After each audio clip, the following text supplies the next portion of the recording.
Canva plan for teams are changing.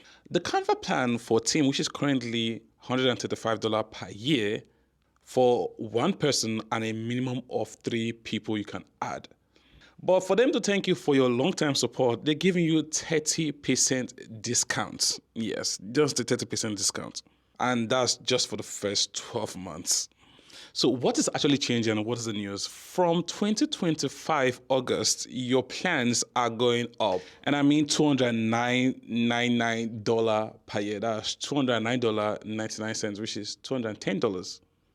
So what's actually changing this all new plans and all that? So from August 2025, your plan for the team of 5 people will be changing. Now it's going to increase to $470 per year. That's for 12 months. Now this discount is going to apply to the team you already added for your plans. And after that, you pay another $675 for 12 months. Oh my God. Why?